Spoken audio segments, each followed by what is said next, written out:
아버지 하나님 감사합니다. 참으로 은혜 가운데 거하게 하여 주시옵고 예수 믿는 복을 허락하시고 또 음, 주님의 하시는 일들에 있어서 우리가 함께 주님의 일에 동참할 수 있는 기회를 허락하신 아버지께 감사드립니다.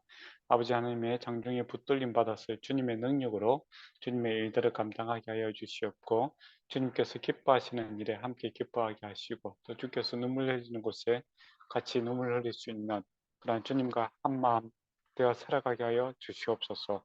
그리고 또 주의 말씀을 깨달을 수 있는 지혜와 명철을 더하여 주시옵고 또 순종할 수 있는 믿음을 더하여 주시옵고 또 실천할 수 있는 열정과 사랑을 더하여 주시옵소서. 예수님 이름으로 기도드리옵나이다. 아멘. 예, 오늘은 신명기 22장을 보도록 하겠습니다. 예, 이제, 모세가 이제 설교를 계속하고 있는데 이제 삶에 있어서 하나님 백성이 어떤 마음으로 이제 어떻게 살아야 되는가에 대해서 계속 말씀을 하고 있습니다.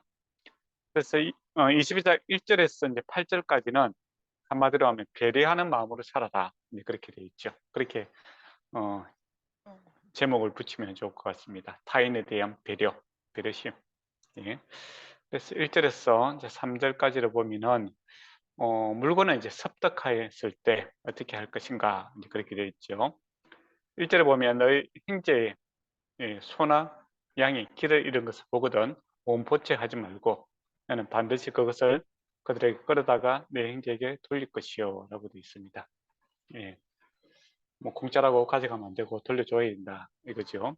그 다음에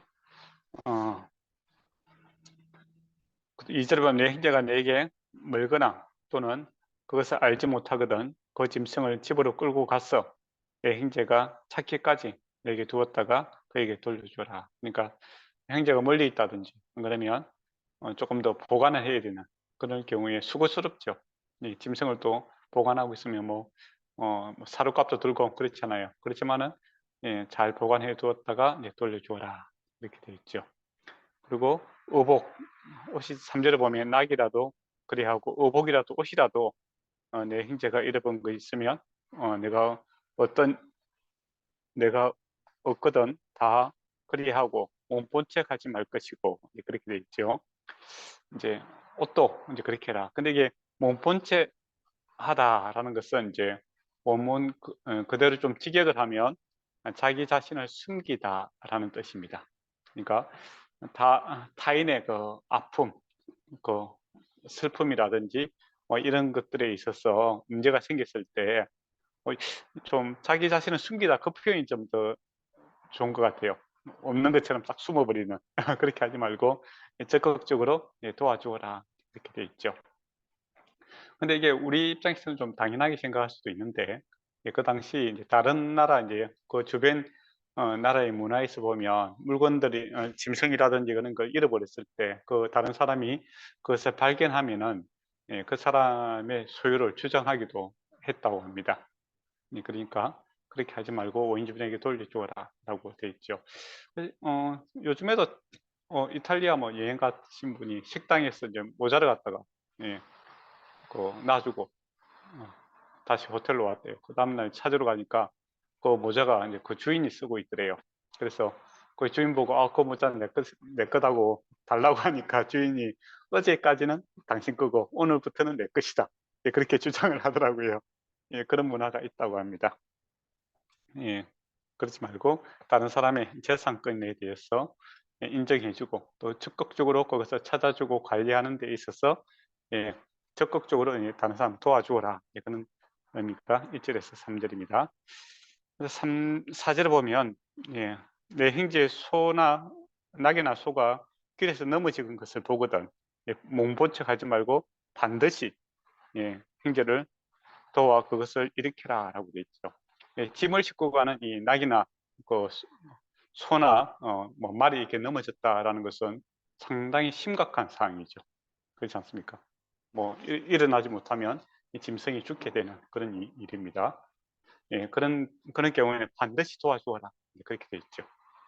예, 그만큼 도움이 필요로 하는 사람들에게 있어서 적극적으로 도와줄 것을 이야기를 하고 있습니다. 그리고 5절에 보면 여자는 남자의 의복을 입지 말 것이고 남자는 여자의 의복을 입지 말 것이다 라고 되어 있죠. 예, 여기서는 이제 남녀 차별이라는 구별해야 되는 이제 그런 게 되어 있죠. 그리고 이게 남자가 여장을 한다든지 여자가 남장을 한다든지 그럴 경우에는 또 동성애자하고도 이렇게 문화하고도 연결이 되어 있습니다. 그래서 하나님께서 주신 이 창조의 그 질서를 지키면서 살아가야 된다. 그런 의미로 이렇게 보시면 될 것 같습니다. 그리고 6절에 보면 길을 가다가 나무에 땅에 있는 새의 보금자리에서 새끼새나 알이 있고 어미새가 그의 새끼와 알을 품고 있어 보거든 어미와 새끼새를 아울러 취하지 말고 어미는 반드시 놓아줄 것이고 새끼는 취하여도 되느니 그러면 내가 복을 누리고 장수하리라. 이제 그렇게 되어 있습니다. 이게 무슨 말일까요? 어떻게 해석해야 될까요?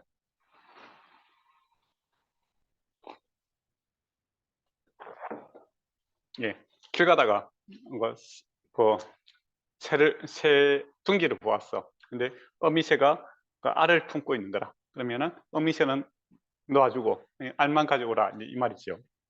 예. 또 새끼는 먹되 예, 어미새는 놓아주라 하는 겁니다. 이걸 어떻게 적용하면 될까요? 요즘에도 이렇게 많이 하지 않습니까?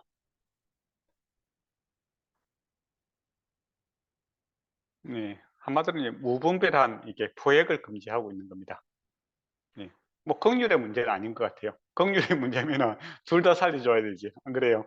예. 근데 이제 만약에 어미새를 잡아버리면 어떻게 되겠습니까? 새끼새는 당연히 죽겠죠. 그죠?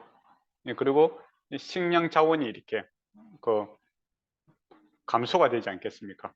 요즘에도 이제 그 물고기를 한꺼번에 많이 잡아버리고 뭐 그렇게 하면은 식량 자원이 이렇게 그 없어지지 않습니까? 그래서 치어 같은 걸 살려주고 뭐 그렇게 하는 것처럼 그 당시도 이제 한 지역에서 이 생산될 수 있는 이게 짐승들이 한정이 되어 있는데 이제 그거 같은 무분별하게 막 잡아버리면은 예, 나중에는 식량 자원이 이렇게 고갈되지 않습니까? 그래서 이제 그런 것을 막기 위해서 그렇게 해야 된다는 겁니다. 그래서 동물의 왕국에도 이렇게 보면 어떻습니까?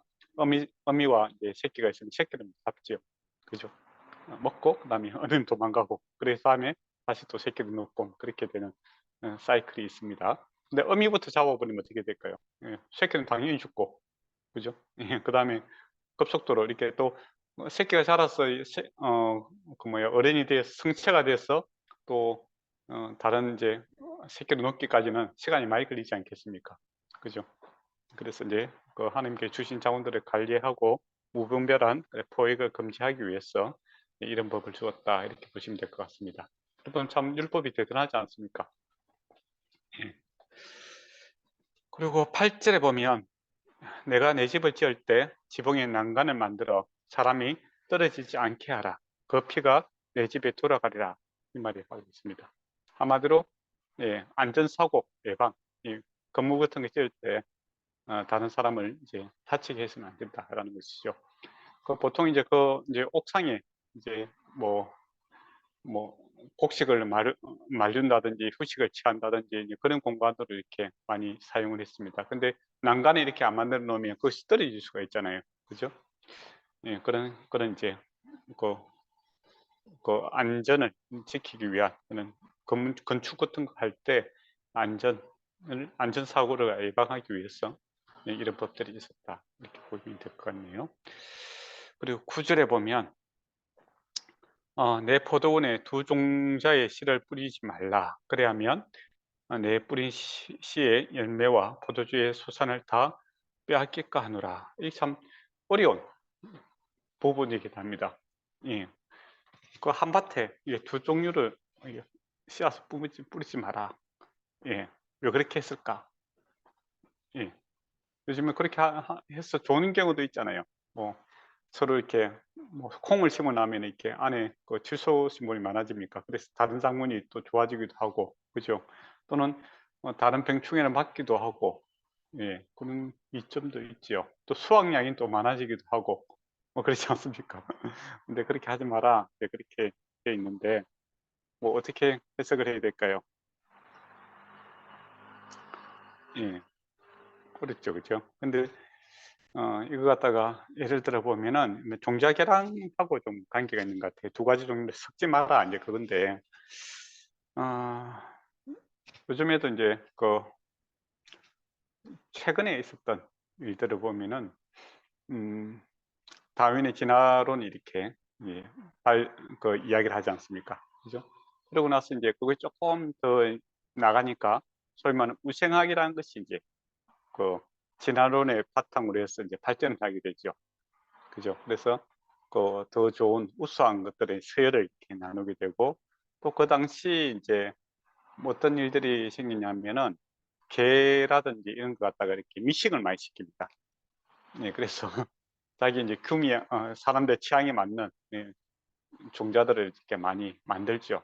근데 개들은 행복한가? 이렇게 했을 때 그렇지 않더라라는 것이죠. 뭐 코가 이렇게 뭐 불독 같은 것도 코가 너무 짧아가지고 숨을 좀 쉬기 힘든 경우도 있고, 그다음에 이렇게 다르게 짧은 개도 이렇게 너무 짧아갖고 몸은 굵어지고 그러니까 허리 병이 좀 많이 생기기도 하고. 근데 사람들이 이제 그 당시에 이제 한참 진화론과 우생학 이런 게 좀 박박전하니까 그런 이제 종자 결항들이 많이 생겼어요. 그러면서 이제 서열을 진행하고, 그러다 보니까 사람한테도 이렇게 적용이 되니까 어떻게 됩니까? 우울한 그 사람과 1등한 사람, 또 생존만 이렇게 남겨야 된다. 그렇게 해서 이제 그 사람들 갖다가 이제 미국에서도 보면 뭔가 낙태를 갖다가 임신을 못하게끔 하고, 그러니까 사회적으로 뭐 알코올 중독이라든지 뭐 여러 가지, 또 안 그러면 타민족 인디언인들이라든지 그런 사람 낙태를 시킨다든지 임신을 못하게끔 하고 뭐 그런 일들이 이제 실제로 많이 발생을 했습니다. 그래서 이제 조금 더 나가면 어떻게 됩니까? 뭐 히틀러 같은 사람들이 우생학을 근거로 해서 아리아 쪽 자기들의 우수한 쪽만 남아야 된다 해갖고 인종 청소를 이렇게 해버리는 그런 일들이 발생하게 되었죠. 예. 그래 보면 이제 하나님께서 하시는 말씀이 하나님께서 주신 이 질서, 그러니까 고유의 그 개체들을 갖다가 이렇게 존중해야 된다라는 겁니다. 그만한 가치가 있다라는 것이죠. 그래서 이렇게 미싱하지 말고 예, 하나님께서 주신 이렇게 것들에 대해서 변종시키는 것들을 좀 원치 않으신다. 이제 그렇게 되어 있죠. 예. 그런 쪽으로 이렇게 적용이 될 것 같아요. 그래 보면 어, 지금도 이제 유전자 조작해서 만드는 제품들이 많이 생기는데, 어떻게 보면은 사람들 보기에는 뭐 더 많은 색상과 뭐 또 뭐 더 많은 단백질을 뭐 얻기 위한 그런 방법이 될 수 있겠지만은, 과연 그 생태계에서 과연 어떤 결과를 가지고 올 것인가, 그거는 좀 더 두고 봐야 될 문제고. 근데 어쨌든 하나님께서는 여러 가지 이 종류들을 하나님께서 창조하셨지 않습니까? 그 진화 환경을 창조하셨죠. 그 질서와 그 가치들이 다 있다라는 것을 이제 인정하고 그것을 받아들이기를 원하시고 있는 것 같아요. 그래서 이에 대한 하나님의 창조와 그 주권을 갖다가 인정해야 되고, 만약에 그렇게 하지 않을 경우에는 이게 하나님께 바쳐야 된다 이렇게 되어 있습니다. 그러니까 새로운 것, 이렇게 새로운 종자를 만든다든지 이거는 신의 영역이지, 예, 사람이 해서는 안 되는 부분으로 이렇게 해석을 하면 좋을 것 같습니다. 예. 그리고 10절에 보면 너는 소와 나귀를 결의하여 갈지 말며, 이 소하고 나귀하고 같이 이렇게 묶어서 한 세트를 해서 예, 밭을 가지 말아라 그렇게 되어 있습니다. 그럼 왜 그럴까요? 소가 나귀보다는 힘이 훨씬 세겠죠. 그죠? 그러면은 나귀가 예, 쉽게 지쳐버립니다. 그러니까 쉽게 이야기하면 그런 거죠. 뭐 시합을 시키는데, 예, 일을 시키는데 체급이 비슷한 사람끼리 이렇게 해야 되잖아요. 근데 체급 차이가 많이 나는데 뭐 이렇게 하는 것이 평등하지 않지 않습니까? 예. 그러니까 땅을 파는데 일을 시키는데 어린아이하고 그 어른하고 이렇게 같이 한 조로 주면 어떻게 될까요? 동일한 양을 만들어라. 한 사람당 뭐 100m를 팔아. 그렇게 하면 그건 공평한 게 아니죠. 그렇지 않습니까? 예, 그런 거죠. 그러니까 사람에게 적용한다면 그, 그 힘의 차이가 있는데 그거 갖다가 동일한 일을 시키면 그거는 옳지 않다. 그렇게 볼 수 있을 것 같아요. 예. 약자에 대한 배려죠, 한마디로. 예.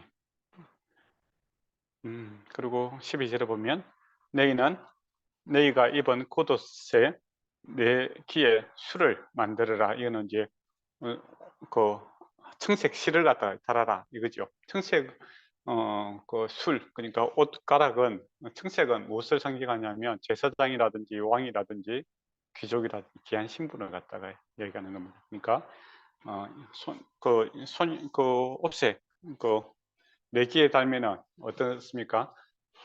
보이겠죠. 일할 때마다, 행동할 때마다 보이고, 또 특히 보이는 부분인데, 그래서 우리가 하나님의 백성으로, 왕 같은 제사장으로, 예, 그렇게 행동하고 그렇게 해야 된다. 그런 것을 보여주라 이거죠. 그래서 분별된 삶을 살아야 된다라는 것이 이 말씀들의 요지입니다. 그리고 13절부터 해서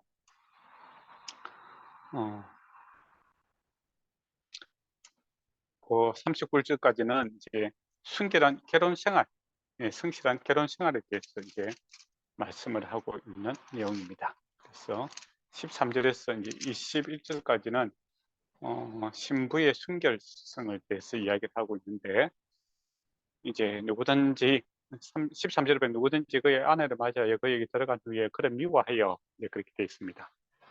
비방거리를 만들어 그에게 누명을 씌워, 내가 이 여자를 맞이하였더니 그와 중침할 때에 그가 처녀임을 보이지 못하였더라. 그렇게 이야기를 하더라는 것이죠. 여기서 보면 이제 미워하다, 이게 문제입니다. 결혼을 했는데 미워하는 마음이 생기더라는 겁니다. 근데 그러면 미워하면 어떻게 해야 되겠습니까? 만약에 생각해 보세요. 두 사람이 결혼했어. 결혼했는데 처음부터 이제 문제가 생기는 건 아니잖아요. 그죠? 예. 그럼 예를 들어 봅시다. 그 성경에 있는 애가 있네요. 요셉이, 그죠? 요셉이 마리아하고 이렇게 약혼을 했지 않습니까? 그죠? 약혼은 이제 결혼의 법적인 부부 관계예요. 부부를 인정을 받습니다. 근데 마리아 같은 경우는 임신을 해버렸죠. 그러니까 요셉이 어떻게 하려고 했죠? 조용히 끊고자 하지 않습니까? 그러면 조용히 안 끊으면 어떻게 할 것인가? 방법이 뭘까요? 예. 동네 이제 장로라든지 법정에 가서 마리아가 이렇게 간음을 했다. 그렇게 하면 어떻게 될까요? 돌에 맞아 죽을 수가 있겠죠. 예. 그런 방법이 있고, 또 다른 방법은 뭐겠습니까? 뭐 마리아와 또 그 처갓집이겠죠. 가서 조용히 가서 이런 일이 있어서 나는 안 되겠다. 그래서 그 원래 결혼 지차금이라는 게 있지 않습니까? 그 손해배상 받고 끝낼 수가 있겠죠. 예, 그런 방법이 있는 거예요. 근데 이제 요셉은 어려운 사람이 되어서 또 세 가지 하나 방법 도 있겠네요. 무슨 방법이 있겠습니까? 나무 아이지만은 내가 키워보겠다. 예, 그럴 수도 있잖아요. 그죠? 예, 이제 아내의 잘못을 용서하고 뭐 그래서 내가 사랑함으로 내 끝까지 가겠다. 그렇게 할 수도 있겠죠. 참 멋있는 사람이죠. 그러면 그런데 요셉은 이제 나무 아이 키울 자신 없고 그래서 조용히 끊고자 하죠. 또 그렇다고 해서 마리아를 죽이는 것은 너무 심하고, 그래서 조용히 이제 정리하는 쪽으로 가닥을 잡았다라는 겁니다. 근데 이제 여기서 이 사람은 굳이 이제 이 문제를 장로에게 가져가는 거예요. 그럼 왜 그렇게 했을까? 그거는 생각을 해봐야 되겠죠. 왜 그럴까요? 돈 문제입니다. 돈 문제. 그러니까 미워했기 때문에 그냥 돌려보내면 어떻게 될까요? 결혼 지참금을 갖다가 다 돌려줘야 됩니다. 그러면은 이거 돈은 또 갖고 싶고, 또 이 아내는 같이 살기 쉽고, 그러니까 트집을 잡는 거죠. 처음부터 처녀가 아니었다. 이거는 내가 속았다. 내가 피해자다. 그렇게 이제 주장하는 그런 경우. 또 실제로 이제 피해자일 수도 있는 거고. 근데 실제로 그렇다면 빨리 이야기를 하지. 그죠? 근데 시간이 지나서 이제 이야기한다는 것은 이거는 좀 무슨 자기 꿍꿍이가 있는 거잖아요. 그렇잖아요. 예. 결혼 첫날부터 이제 문제가 됐으면 이의를 제기했으면은 문제가 되지 않을 거잖아요. "처녀가 아니었다. 나 속았다. 그래서 나는 이 결혼 무효다." 그렇게 하면은 뭐 충분히 납득이 있는데, 또 시간이 좀 지나고 나서 갑자기 옛날 사건을 이제 가지고 와 갖고 "아, 처녀가 아니었다. 그래서 나는 그 결혼 지참금 돌려줄 수 없다." 그렇게 하는 것은 이제 사실은 돈에 대한 욕심 때문에 발생하게 된 사건이다. 그렇게 보시면 될 것 같습니다. 그리고 근데 이제 여기서 이제 그 처녀를 이제 확인하는 방법은 잠자리에서 옷자락에서 보면, 자, 20절에 보면 처녀에게 그 표적이 없거든, 뭐 이런 말도 있고, 그 17절에 보면 부모가 그 옷자락을 그 성읍 장로 앞에 펼 것이요, 이제 그렇게 돼 있죠. 네, 결혼하게 된 날 이제 그 피를 갖다가 이제 보여주라 이 말이죠. 근데 그때 당시는 이제 이게 좀 가능할 수도 있어요. 왜 그럴까요? 예. 결혼하는 연령이 아주 어렸거든요. 10대. 근데 요즘 같은 이제 세상에는 그게 안 맞습니다. 왜냐하면 여성들이 그 사회 활동도 많고 신체 활동도 많아지고 뭐 그렇기 때문에 이런 별로 의미가 없어요, 사실은. 예, 그렇지만은 그 당시에는 이제 뭐 과학이 발달된 것도 아니고, 그리고 그다음에 또 그 약혼이란 제도도 그렇고, 그게 이제 이제 그 시간을 두는 이유가 저번에도 말씀드렸지만은, 결혼해서 아이를 낳았는데 내 아이인지 아닌지 확인할 수 있는 방법이 요즘에는 유전자 검사도 있고 여러 가지 있잖아요. 그죠? 근데 그 당시에는 이제 그런 게 없으니까 어쨌든 간에 그 처녀성에 대해서 이제 많이 강조를 하던 이제 그런 시대입니다. 예, 그리고 결혼을 할 때 이제 지참금이라는 것이 오고 가고 있는 그런 시대죠. 예, 그런데 이제 요 남자 같은 경우에는 이제 사실은 이제 돈 욕심 때문에, 예, 그 핑계를 대어서 이제 그렇게 했을 때 어떻게 해야 되는가? 네, 그거죠. 그럴 때 이제 19절을 보면 이스라엘 이 장로에게 가라라는 것도, 이제 성문의 장로한테 가라는 말도 객관적으로 이게 재판해야 된다 이거죠. 서로 뭐 주장만 해서 되는 건 아니잖아요, 그죠? 그리고 또 장인 같은 경우에도 이제 그 증거물을 갖고 있어야 되는 거고, 예. 그래서 이제 19절을 보면 그 이스라엘 처녀에게 누명을 씌움으로, 그러니까 처녀가 잘못한 게 없는데요. 이거는 남자가 잘못한 겁니다. 그럴 경우는 어떻게 해야 되는가라고 했을 때, 그에게 원 100세겔을 벌금으로 받아 여자의 아버지에게 주고 그 여자는 남자가 평생 버릴 수 없는 아내가 되게 하려니와라고 되어 있습니다. 그래서 100세겔이라는 것이 얼마만에 하면 이제 돈이냐, 이게 그거 중요하겠죠. 보통은 이제 10대 때 결혼을 하게 되면 10세겔 내고, 그 다음에 보통 20살에서 좀 이제 장성했을 때는 20에서 이제 30세기한, 그리고 그 정도입니다. 그리고 뭐 아주 귀족이라든지 아주 뭐 공주라든지 그렇게 50세기 그런 거죠. 그러면 그게 비하면 이 100세기는 엄청나게 많은 거죠. 만약에 10세기이라고 하면 100세기는 10배 아닙니까? 그죠? 그리고 20세기이라고 30세기이라고 해도 거의 뭐 5배 예, 배상을 내야 된다. 그죠? 그러니까 이게 100세기이다라는 것은 징벌적인 그러한 금액이다라는 것을 이제 생각해야 됩니다. 그러니까 남자가 사실은 그 처녀가 잘못도 없는데 자기가 동욕심이 생겨 갖고 뭐 그렇게 한 거잖아요. 그럴 때는 징벌적인 그런 걸 해서 이제 그렇게 못하게 해라.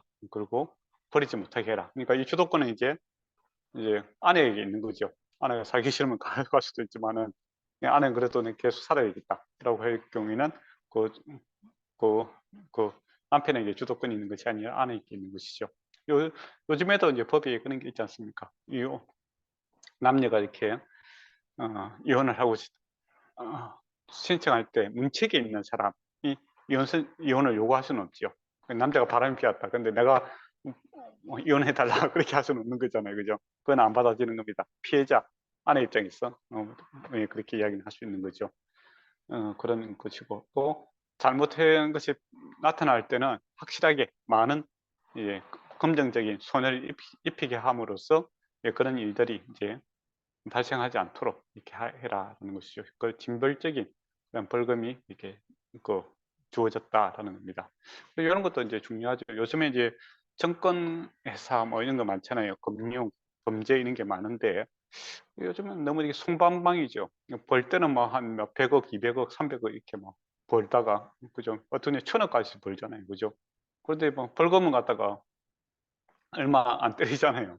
그래서 한 뭐 5년, 2년, 3년 이렇게 살다가 그래서 집행유예로 이렇게 나와버리고 그러면은, 예, 내가 범죄를 함으로써 얻어지는 이익과 그다음 내가 처벌을 받는 거하고 이렇게 비교했을 때 이게 벌이 엄청나게 더 많으면은 이게 겁이 나서 잘 안 할 거잖아요. 그죠? 근데 내가 범죄함으로써 얻을 수 있는 이 금액하고 처벌받을 수 있는 이 비교를 했을 때 그게 뭐 차이가, 범죄하는 게 더 많이 이익이다라고 생각하면 범죄가 많이 생기겠죠. 예, 그렇잖아요. 그래서 이제 여기서 성경에서 보면 이제 이런 어떻게 보면 민사소송이죠. 그래서 범죄한 사람에게 징벌적으로, 예, 세금을 많이 때림으로써, 예, 그런 것을 사전에 예방하겠다라는 목적이 있는 것이죠. 네, 그렇게 보시면 될 것 같습니다. 그리고 만일 그렇다면 이제 21절에 보면 만일 이제 속여서 그렇게 했다면 그를 돌을 쳐 죽일 것이다. 이제 그렇게 되어 있죠. 그래서 이거는 어, 어, 그, 그런 일이 없도록 사전에 이제 서로 어, 예방적인 차원이다. 그렇게 보시면 될 것 같습니다. 22절에 보면 22절입니다. 어떤 남자가 유부녀와 동침한 것이 드러나거든 그 동침한 남자와 여자는 둘 다 죽여 이스라엘에 악을 제하라 라고 됐습니다. 유부녀하고 어떤 남자가 있으면 상당히 이제 의도성이 있다 이런 거죠. 둘 다 잘못이다 그거죠. 그래서 둘 다 죽여야겠다 이렇게 되어 있고, 그 다음에 23절에서 이제 27절까지를 보면은 이제 장수에서 어떤 사람의 성 안에서 이렇게 불륜이 저질렀다 잡혔다 그러면 죽여라, 둘 다 죽여라. 근데 성 밖에서 그렇게 할 경우는 남자만 잘못이고 여자는 잘못이 없다, 그렇게 되어 있습니다. 그건 뭘까요? 성 안에서 이제 문제가 생겼다라는 건 둘 다 마음이 이렇게 합의하여서 이루어진 것이죠. 도움을 청할 수 있었는데, 그죠? 예, 도움을 청할 수 있었는데 도움을 청하지 않고 뭐 은밀하게 했다면은 이거는 둘 다 이렇게 의도를 가지고 있는 거고. 근데 성 밖에서, 근데 아무리 뭐 도움을 청하려 해도 사람이 없었잖아요. 그죠? 그러면은 이제 피해자지, 여자 입장에서는. 그죠? 피해자잖아요. 그래서 피해자는 보호하고, 예, 가해자만 처벌해야 된다 하는 거죠. 그래서 더 문제가 발생했을 때 의도성이 있었는가, 안 그러면 뭐 방법이 없었는가, 내가 피해자인가 가해자인가 이걸 잘 구별해서 처벌해야 된다 그거죠. 그리고 29절에서 이제 28절에서 29절에 보면 만일 남자가 약혼하지 아니한 처녀를 만나 그를 붙들고 동침하는 중에 그 사람이 발견되면 되겠죠. 동침한 남자는 그 처녀의 아버지에게 은 50세겔을 주고 그의 아내를 맞이할 것이고, 이제 그렇게 되어 있죠. 예, 그래서 이제 결혼 신고 안 하고 이제 서로 이렇게 관계를 가지다가 잡혔다라고 했을 때는 50세겔을 준다. 이걸 아까 지금 말씀드렸지만은 정상적으로 하면 10세겔, 20, 30, 그 정도에서 끝날 수 있는데 50세겔은 뭡니까? 징벌적인 요소가 더 많이 들어가 있는 거죠. 그래서 최대한 많은 대가를 지불해야 된다. 그래서 예, 그렇다고 해서 뭐 둘 다 좋아하는데 그거 다 뭐 죽일 수는 없는 거잖아요. 그래서 결혼을 인정해 주는데 그 질창감을 갖다가 50세경을 함으로써 이런 것을 사전에 막고자 하는 그런 의도가 있습니다. 예, 그래서 예.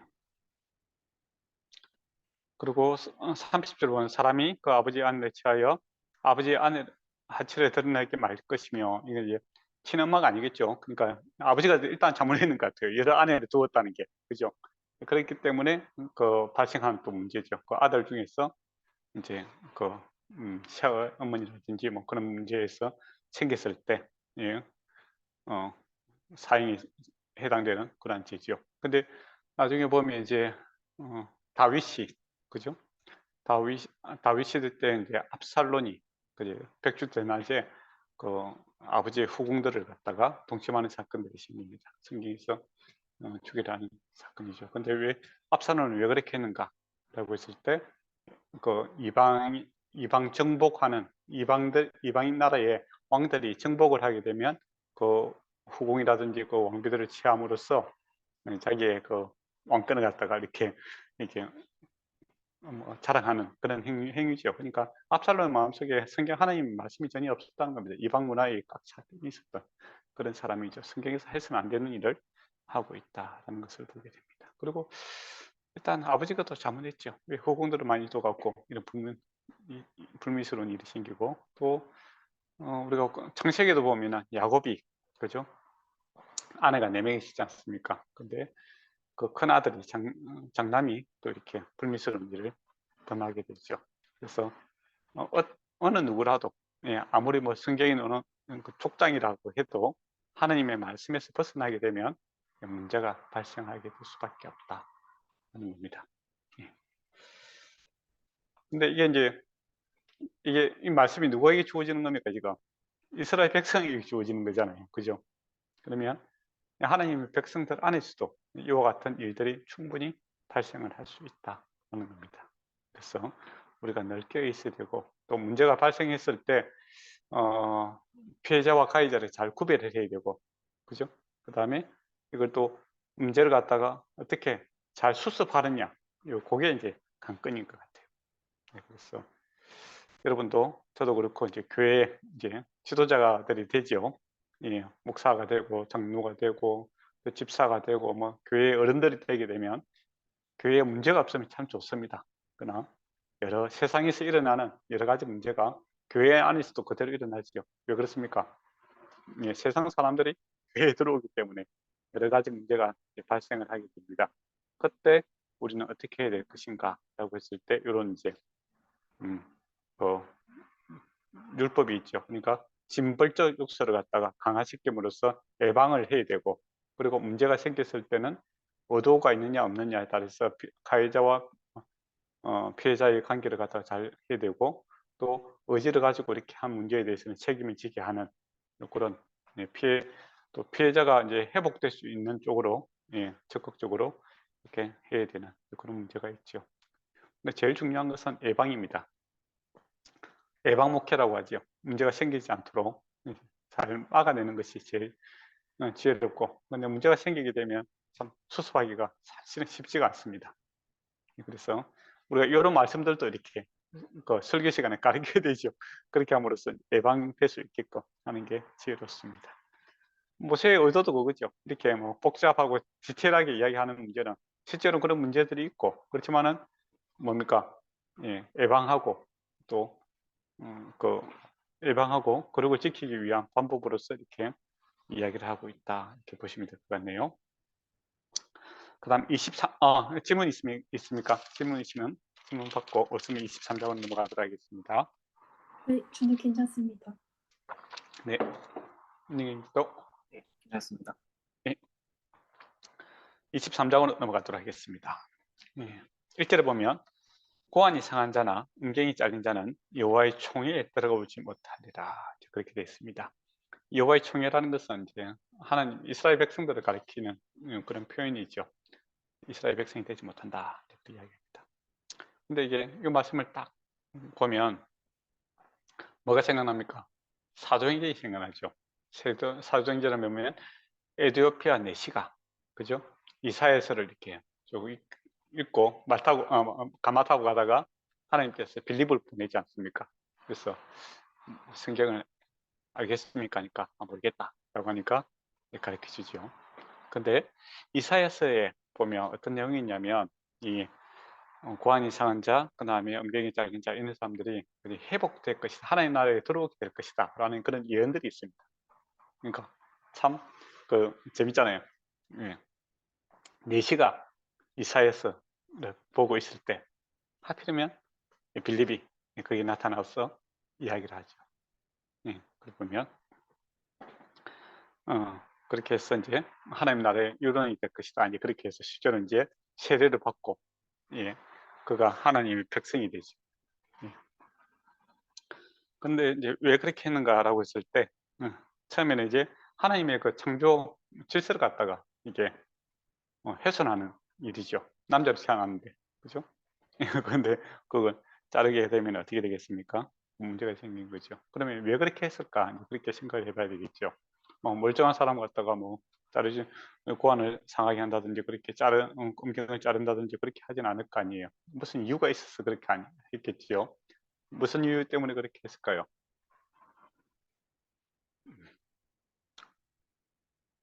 더 큰 권력과 더 큰 돈과 그런 것을 위해서 그렇게 했겠죠. 그러니까 내시가 된다라는 것은 어릴 때부터 이제 그렇게 키워지는 것이죠.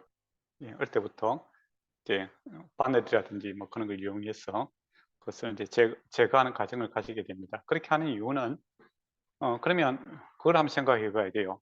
그럼 왜 왕궁에서 우리나라도 그렇고 왕궁에서 내시들을 갖다가 이렇게 옆에 두었을까? 또 내시들은 또 막강한 권력을 갖습니다. 사실은. 예, 그만큼 이제 근데 왜 왕궁에서는 내시를 필요로 했을까요?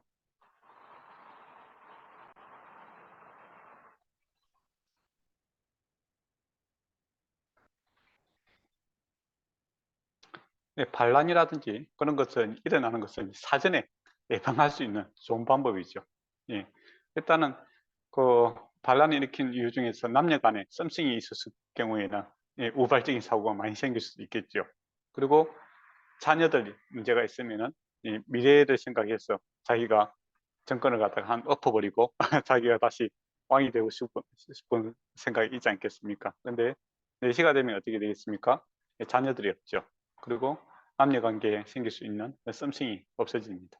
그렇기 때문에 이제 왕이 입장에서는 이제 안전적으로 그러니까 그 자기 편으로 이렇게 만들 수 있는 그런 것이고 또 그 내시에 들어가는 사람들은 일단은 뭐 그런 건 없지만은 그 왕 옆에 측근에 감으로써 막강한 권력을 누릴 수 있는 이제 그런 어, 서로 이렇게 이익이 이렇게 서로 이렇게 맞아떨어지기 때문에 이제 그런 일들이 발생했다라는 겁니다. 그렇지만은 하나님께서는 그렇게 해서는 안 된다라는 겁니다. 모든 권력은 하나님께로부터 오고 또 모든 창조 질서에 따라서 살아가는 것이 행복이지 이 땅만 바라보고 그렇게 살아서는 안 된다는 것이죠. 예.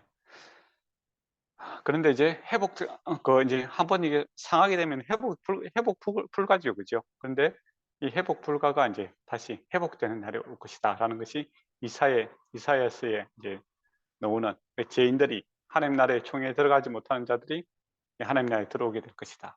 그거죠. 그게 이제 하나님 나라에 들어오지 못하는 이방인들도 하나님 나라에 들어오게 되는 예수 그리스도의 이제 그 구원의 하나님 나라가 확정되는 그것이 이사야서의 예언으로 되어 있습니다.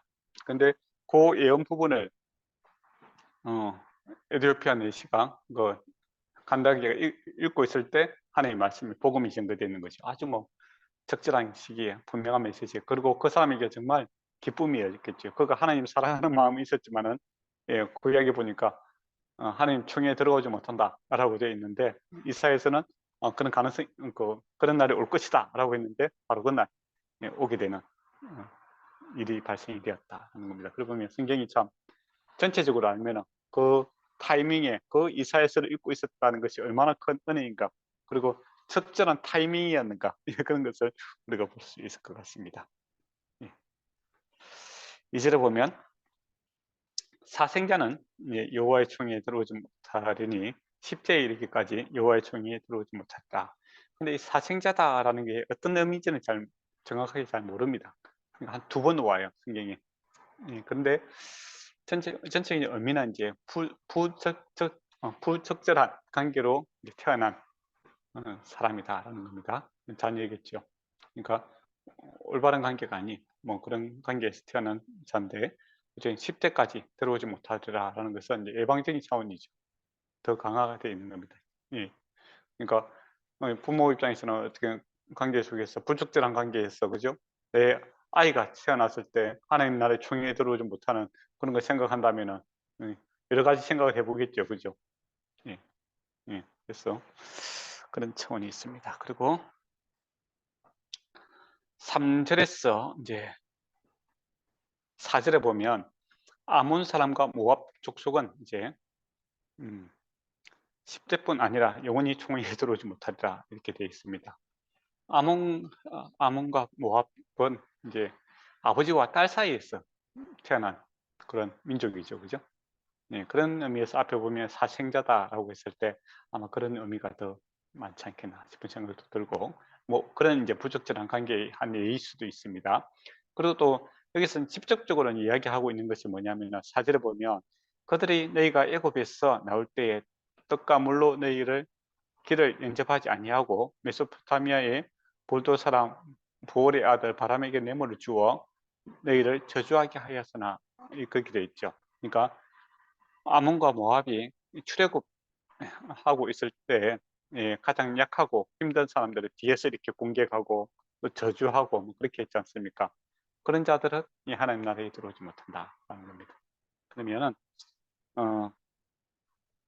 그 하나님 나라 백성이 가지면 안 되는 마음이 있겠죠. 약한 자를 다른 사람의 약점을 이용해서 공격한다든지, 또 힘들고 어려울 때 사람을 괴롭힌다든지, 그리고 저주하는 이런 사람들은 하나님 백성의 성품이 아니다, 그렇게 볼 수 있을 것 같아요. 그런데 가만히 보면 또 우리가 또 보면 룻기가 있죠. 그죠? 룻이 어디 사람입니까? 예, 모압 사람이잖아요. 예, 그러니까 다윗의 외갓집이 모압입니다. 그렇죠, 그렇잖아요. 모압 사람이죠. 예. 근데 룻이 성경에 보면 이걸 다윗의 예수 그리스도의 족보에 이제 들어오게 돼 있죠. 예, 들어와 있는 것을 보게 됩니다. 그러면 요 전체가 이제 가리키는 것을 보면은 모압과 아몬, 이 사람의 혈통을 이야기하고 있는 것이 아니라 그들의 행실을 이야기하고 있는 것 같아요. 이와 같은 성품, 하나님 나라를 대적하고 저주하며 또 하나님 백성의 그 약한 자를 핍박하는 자들은 하나님 백성이 될 수 없다는 것이죠. 혈통의 문제가 아니었다, 이렇게 볼 수 있을 것 같습니다. 그 다음에 5절을 보도록 하겠습니다. 예. 너희 하나님 여호와께서 너를 사랑하심으로 너희 하나님 여호와께서 바람의 말을 듣지 아니하시고, 이겠네요. 예, 저주를 변하여 복이 되게 하셨다라는 겁니다. 예, 그러니까 사람들이 뭐라고 하든 간에 복을 주시는 분 하나님입니다. 그 다음에 7절에 보면, 예, 나는 에돔 사람을 미워하지 말라. 내 형제임이라. 예, 애굽 사람을 미워하지 마라. 내가 그의 땅의 객이었습니다. 라고 있습니다. 그들의 3대 후에 자수는 여호와의 총에 들어오리라 라는 겁니다. 네, 에돔도 그렇고 애굽도 그렇고 지금 출애굽 당시에는 도움이 안 됐던 사람들이죠. 그죠? 그렇지만은, 예, 3대 후에, 그러니까 3대는 뭡니까? 그 사람이 제가 미치는 영향입니다. 그러니까 그 본인이 싫다는 건 안 되겠지만은, 예, 뭡니까? 후에 자녀들이 나는 하나님 백성이 되고 싶다라고 했을 때 받아들이라, 그렇게 되어 있습니다. 하나님께서 야곱도 축복하셨지만 에돔도 축복하셨죠. 그죠? 예, 그리고 출애굽할 때 보면 여러 잡족이, 같이 나옵니다. 그 혈통의 문제가 아니다라는 것이죠. 그죠? 혈통보다는 믿음의 문제다라는 겁니다. 그리고 누굽니까? 일단 넘어가도록 하겠습니다. 9절에서 14절 보면 진영을 갖다 깨끗하게 해라. 적군과 군인들이 싸울 때 모든 악한 것을 스스로 삼가해라. 그러니까 군인들에게 적군과 이렇게 싸우러 나갔는데 중요한 것은 선결입니다. 그러니까 전투를 잘하고 이게 중요한 게 아니라 너희 자체가 선결하는 일에, 선결하고 거룩한 일에 힘써야 된다, 이거죠. 왜 그럴까요? 예, 이스라엘 군대는 누가 계십니까? 하나님께서 함께 하시지 않습니까? 근데 하나님께서 함께 하시려면 거룩하고 거룩해야 되는 것이죠. 그래서 군인들에게 요구하고 있는 것이 이렇게 몸짱이 되어라, 힘을 기르라, 그것이 아니라 악을 멀게 하라, 그렇게 되어 있습니다. 그리고 또 재밌는 것은 그 10절에 보면 누가 밤중에 목사람을 부정하게 되어 진영 밖으로 나가서 진영에 들어오지 아니하다가 모욕을 한 후에 들어와야 된다는 것이고, 그 다음에 12절에 보면 진영 밖에 변소를 마련해라 라고 되어 있습니다. 예. 이스라엘 진영에서는 900m, 200kub이면 900m 줍니다. 그래서 화장실을 갔다가 한 900m 떨어지는 곳에 이렇게 두고 또 변을 보거든 뭐 삽으로 이렇게 묻어라, 그렇게 땅을 파서 묻어라 이렇게 되어 있죠. 예, 그런 내용들이 있습니다. 왜냐하면 14절에 이는 이렇게 하는 이유가 뭐냐라고 했을 때 14절에 이는 내 하나님 여호와께서 너희를 구원하시고 적군들에게서 넘기시려고 내 진영 중에 행하심이라. 하나님이 계시기 때문에 이스라엘 군대는 거룩과 성결이 우선이다 라는 것이죠. 거룩하라 라는 겁니다. 불결한 것을 보이지 아니하므로 너희를 떠나지 아니하리라 라고 되어 있습니다. 그러니까 이스라엘 군대의 힘은 하나님께 있고 하나님은 거룩하고 성결한 백성들과 함께 하신다라는 것이죠. 예.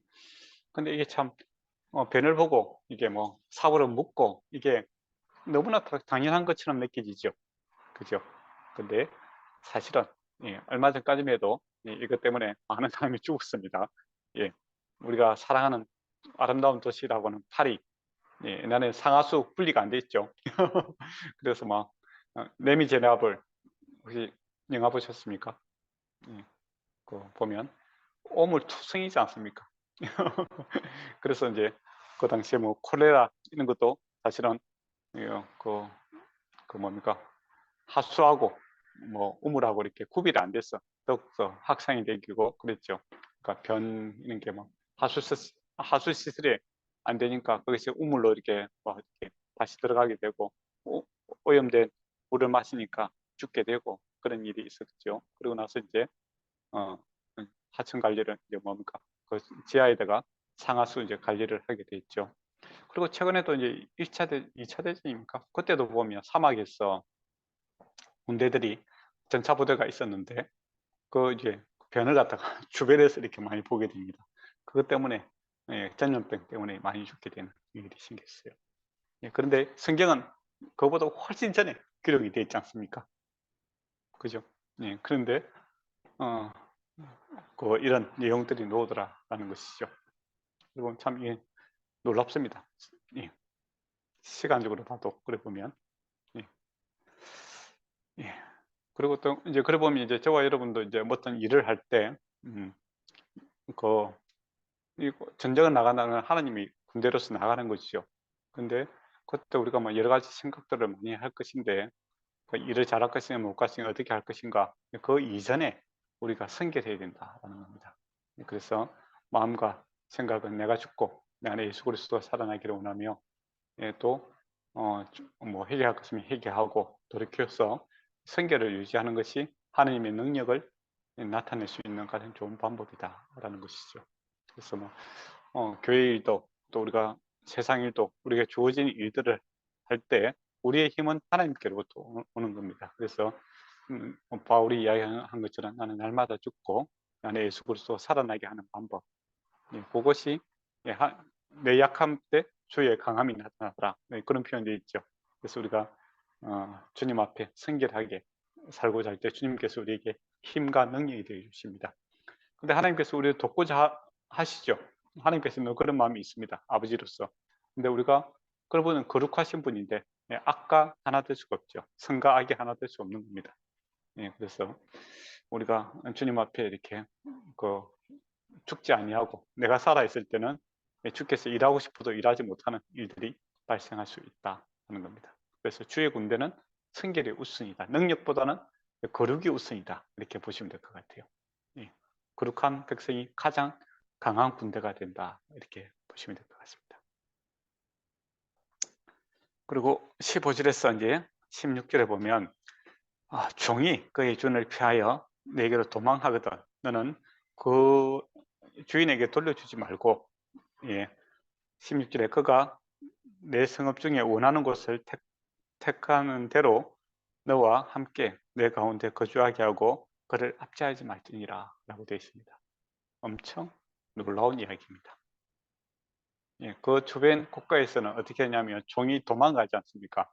그러면 돌려줘야 됩니다. 재산이니까. 그리고 안 돌려주면은 분쟁이 생길 수가 있겠죠. 옛날에 우리나라 그 드라마도 뭐 추노라고 있었죠. 노예가 도망가면 끝까지 잡아다가 이렇게 갖다 주는 그런 그런 직업을 가진 사람이 추노인데, 그 당시에는 노예라는 것은 상당히 이게 재산을 증식하는 그런 아주 훌륭한 도구였죠. 그래서 아주 민감한 문제입니다. 예. 인권보다는 사람으로 보는 것이 아니라 돈으로 보고 있기 때문이죠. 재산으로 보고 있기 때문에. 예, 그것은 이제 노예가 도망가면 잡아다가 이게 돌려주어야 되는 게 있습니다. 그래야 내 노예도 도망가면은 어떻게 되겠습니까? 예, 돌려받을 수 있죠. 근데 만약에 노예가 도망갔는데, 예, 안 돌려주고, 예, 노예가 원하는 성읍에서 이렇게 살아라라고 하면 어떻게 되겠습니까? 노예 중에서 다 도망가고 싶어 하겠죠. 그렇지 않습니까? 내가 만약에 노예라고 생각해봐요. 예, 입장 바꿔서 생각해봐요. 내가 노예라고 생각하면 노예 생활을 벗어날 수 있는 방법은 민영한 형제한테 내가 노예로 있다가 예언자매에게 딱 도망가면 예언자매가 안 돌려주고 더 나가서 내가 살고 싶은데 이렇게 살 수 있게 해준다면 틈만 나면 도망가려 하겠죠. 그렇지 않겠습니까? 예, 그렇게 하라. 네, 그렇게 되어 있습니다. 그러니까 인권이 강화될 목적이죠. 그러니까 노예라는 제도는 있는데 이스라엘에서 그러니까 종이 자발적으로 내가 이 집에 살고 싶으면 살 수 있는 거예요. 근데 이준하고 도저히 못 살겠다. 그래서 나는 뭐 도망가겠다 해서 도망가는 거예요. 그러면은 재산으로 생각하지 말고 그 사람의 인권을 생각해서, 예, 그 사람이 원하는 성업에 또 내가 원하는 게 아닙니다. 그 사람이 원하는 성업에 살 수 있게끔 도와주라. 네, 그렇게 이야기가 되어 있습니다. 그러면 그 노예를 갖다가 재산으로 생각하는 것이 아니라 동등한 사람으로 생각하고 있는 것이죠. 그리고 나의 입장에서 생각하고 있는 거예요. 나와 동등하게 이렇게 생각하고 있다는 것이죠. 아주 획기적인 일이고 또 그 당시 사람들로서는 뭐 생각지도 못할 일이고 아마 지금도 생각하기 힘든 방법이기도 하겠죠. 쉬운 예를 든다면 난민들이 많지 않습니까? 그죠? 예, 국제 난민들이 많죠. 배 타고 이렇게 먹고 살기 위해서 오는 사람도 있고, 네, 아마 정치적인 이유도 있고. 근데 난민을 잘 안 받아들이려고 하잖아요. 그죠? 예. 요즘에 정계나서 그런데 막 유럽이 난민 문제 때문에 아주 골머리를 썩고 있습니다. 근데 그 난민들 입장에서 생각해 보면 내가 난민이라고 생각하면 어떻게 했습니까? 살기 위해서, 그죠? 그 모든 것을 다 버리고 왔는데 완전히 지금 뭐 약자 중에서 제일 약자 아닙니까? 법으로 보호받지 못하는 가장 약자인데, 근데 어느 누구가 나를 받아들여서 내가 할 수 있는 자유권을 주고 또 성읍을 마련해서 살아갈 수 있게 해준다면 정말 좋겠죠. 그렇지 않겠습니까? 그 나라를 위해서, 그 사람을 위해서 충성을 다할 것 같은 느낌이 들어요. 예, 그렇게 하라는 겁니다. 왜냐하면 이스라엘 백성도 사실은 그와 같은 입장이었죠. 이스라엘 종이었는데, 애굽에서 종이었는데 하나님께서 그들의 자유를 주었지 않습니까? 그렇죠? 예, 그래서 은혜를 받았으니 은혜를 베풀며 살아라라는 것이죠. 예. 근데 성경에서 기록되어 있다고 해서 옛날에는 당연히 그렇게 했겠지. 그렇게 생각하면 곤란합니다. 예, 그 주변 국가에서는 전혀 그렇게 하지 않았다라는 것이죠. 그런데 하나님은 예, 은혜의 정신을 강조를 하고 있고 또 한 사람의 재산의 문제가 아니라 인권을 이렇게 이야기하고 있다라는 것이죠. 그래서 참 놀라운 법입니다. 보면 볼수록. 그러나 17절에 보면 17절과 18절에 보면 이스라엘 여자 중에 창기가 있지 못할 것이요 이스라엘 남자 중에는 남창이 있지 못하리라 라고 있습니다. 여기서는 이제 종교적인 그런 남창, 여창이 아니라 이 직업적인 그 창녀죠. 창녀, 창남 이렇게 보시면 될 것 같습니다. 가장 직업 중에서 가장 오래된 직업이 이 남창이라든지 여창이라든지 그런 거였죠. 그래도 계속 있습니다. 아마 앞으로도 계속 있을 것 같고. 근데 이스라엘 백성 중에서는 그렇게 해서는 안 된다라는 것이죠. 네, 그걸 이야기를 하고 있습니다. 그리고 이 사람들이 돈 버는 거 가지고 성전에도 가져오지 마라 라고 합니다. 예. 하나님 여호와께서 가정이 여기는 것입니다 라고 되어 있습니다. 그래서 하나님의 우리가 이제 사람들 돈 싫어하는 사람은 없겠죠, 그죠? 그렇지만 하나님께서 옳은 일을 했어. 예. 옳게 섬기기를 원하지 그럴 땐 범죄를 해서 하나님이 생긴 것은 옳지 않다라는 것이죠. 예, 그래서 뭐를 하든지 결과만 좋으면 된다. 그런 식으로 논리는 맞지 않다라는 겁니다. 꽁 잡는 것이 매다. 예, 그런 말이 들어보셨습니까? 예, 매를 뭐 그게 이제 맨지 참새인지 까마귀인지 관계없이 꽁만 잡으면, 그러니까 이익만 되면, 꽁만 잡으면 그것을 매로 인정해 준다 이거죠. 예, 그런 표현입니다. 근데 그거는 옳지 않다라는 겁니다. 예, 하나님의 일을 하는 데 있어서 윤리 도덕적인 측면이 하나님의 말씀에 순종함으로써 예, 좋은 결과를 낳아야 되지, 수단과 방법을 가르치 않고 결과만 좋다면 모든 것을 다 하겠다. 그것은 그리스도의 정신이 아니다. 그렇게 보시면 될 것 같습니다. 예. 그리고 19절에 보면 내가 형제에게 구워주거든 이자를 받지 말지니 라고 되어 있습니다. 예. 그렇지만은 20절에 보면 타국인에게 구워주면 이자를 받아도 된다. 이렇게 되어 있죠. 그러니까 형제에게 내 형제라는 것이 강조가 되어 있습니다. 형제가 어려울 때 돈 구워주고 그렇게 해서 이자놀이 해서는 안 된다 이거지요. 예. 그러나 타국인에게는 그렇게 해도 된다라는 겁니다. 예, 타국이라는 것은 어떤 사람일까요? 그 지역에 살고 있는 이방 사람을 그런 이야기하는 것이 아니라 이스라엘에 이제 사업을 위해서 예, 온 사람들이죠. 그런 사람들은 이제 자기가 투자가 목적이니까, 그죠? 그래서 하면 돈을 빌리면 이제 그게 이자를 받는 것이 당연한 거죠. 그렇지 않습니까? 그러나 현재 살고 있는 사람이 어려웠어. 내가 먹고 살기 힘들어서 민영이 형제한테 돈을 빌렸어요. 근데 이자를 갖다가 예, 그 당시에는 20에서 25% 정도 됩니다. 작진 않죠. 그죠? 근데 내가 안 그래도 지금 형편이 어려서 돈을 빌렸는데 이자까지 이렇게 받아버리면 내가 그 이자의 늪에서 벗어날 수가 없잖아요. 그죠? 그래서 형제에게, 그러니까 형제가 이렇게 어려울 때 그가 이게 회복될 수 있도록 돈을 갖다가 이렇게 빌려주어라 라는 겁니다. 예. 원금은 받을 수 있겠죠. 예, 그렇지만은 이자까지 이렇게 분담하기 위해서 어려운 사람의 어려움을 가중시키고 또 벗어나는 데 있어서 어렵게 하지 말아라. 그렇게 보고 20절은 타국인에게는 이제 사업적인 목적으로 이제 외국인이 와서 사업을 하려면 이제 돈이 이제 급전들이 필요하죠. 그때는 이자를 받아야 된다. 그런 의미입니다. 그러면 그 다음에 21절을 보도록 하겠습니다. 20절 한번 볼까요? 20절 보면 내 하나님 여호와께서 내게 들어가서 차지할 땅에서 내 손으로 하는 일의 범사에 복을 내리시더라. 어떻게 했을 때? 형제에게 이자를 받지 않았을 때라는 겁니다. 그러니까 이자를 받지 않으면 손해가 생기겠죠. 그렇지만은 하나님께서 보상해 주시겠다 이렇게 이야기합니다. 그래서 이사야서도 보면 그렇죠.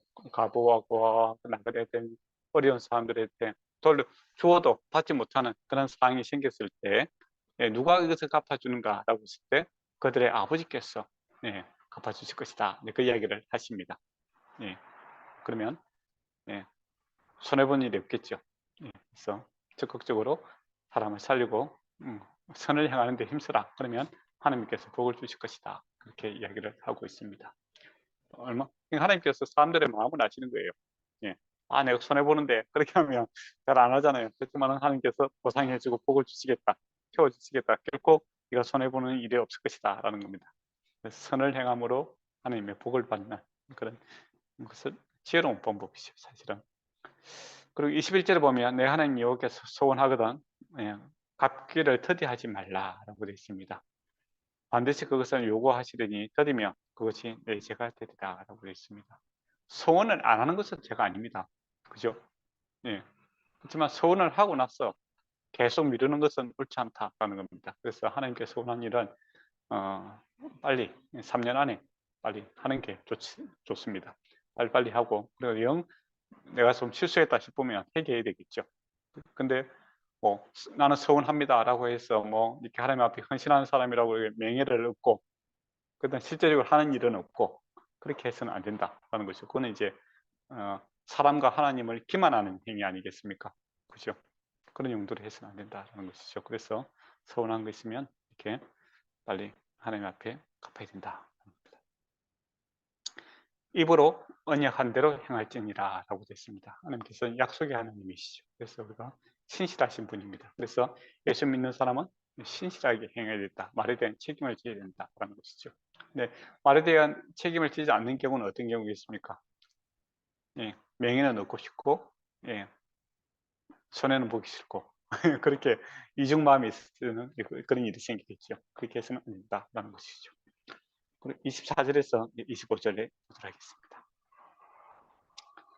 내 이웃의 포도원에 들어갈 때는 그 마음대로 포도를 배부르게 먹어도 되느니라. 그러나 그렇게 담지 말 것이며, 그렇게 되어 있죠. 이거는 예수님께서 제자들과 함께 길 가다가 예수님의 제자들이 배가 고파서 이렇게 밀밭에서 이렇게 곡식을 먹죠. 예, 그런데 그거는 이제 허용된다라는 겁니다. 왜냐하면 지금은 식당이 많지 않습니까? 그죠?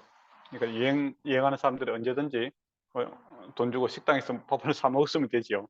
근데 옛날에는 나간 애들이 식당이 없잖아요. 그때는 옆에 있는 그, 뭡니까, 나간 애들이라든지 이런 사람들이 그걸 먹을 수 있다 이거죠. 효용해줘야 된다. 그렇지만은 그렇게 담아가는 거는 문제가 되죠. 그렇지 않습니까? 그거는 뭐 추수죠. 남의 그 약탈하는 행위 아닙니까? 그래서 그런 의미를 갖고 있습니다. 그래서 낯을 댄다 이것도 문제죠. 손으로 이렇게 먹는 거는 내가 배고파서 먹는 거는 문제가 안 되지만 낯을 갖고 이렇게 잘라가는 거는 이거는 도둑이죠. 그래서 그걸 좀 구별하고 있는 것을 이렇게 보게 됩니다. 그래서 예수님의 제자들도 그렇게 했을 때 바리새인들이 도둑이다 이렇게 이야기 안 하잖아요. 왜 안식일 날 일을 하느냐 그렇게 하면서 이제 시비를 붙는 것을 이제 보게 됩니다. 그러면 23장까지 했는데 혹시 뭐 질문할 게 있습니까?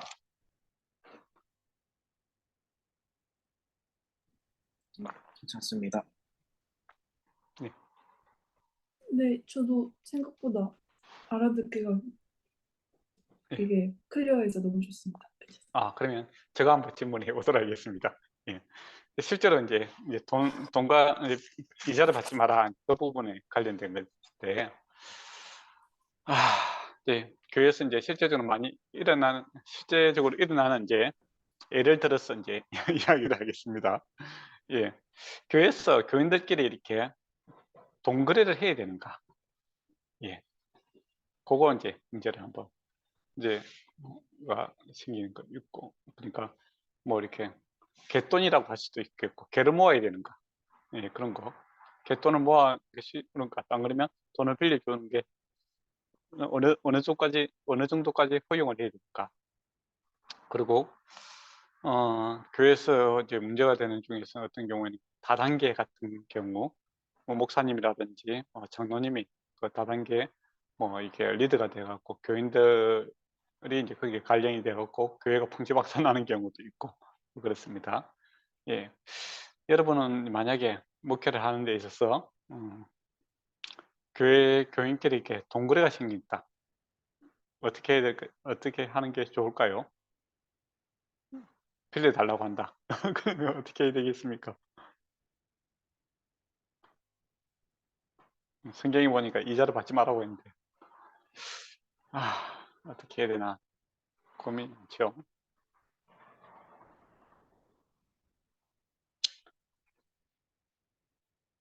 일단은 많은 네. 내가 돌려받지 않아도 될 만한 액수면은 장소가 교회가 아니고 밖에서면 하겠는데. 그렇게 교회 안에서도 그렇고 그런 것 같아요. 이제 실제적으로 이제 흔히 있을 수 있는 문제죠. 근데 이제 옛날에는 금융업체가 없었잖아요. 많이 없었잖아요. 그죠? 그리고 고리업 업체들이 많았고. 근데 지금은 이제 1금융도 있고 2금융도 있고 3금융도 있죠. 이제 금융업체가 있습니다. 근데 요즘에는 이제 자기 신용을 담보로 해서 충분히 이렇게 해결할 수 있는 그런 사회죠. 그렇다면 가능한 교인들끼리 동거래가 없는 것이 저는 좋다고 생각합니다.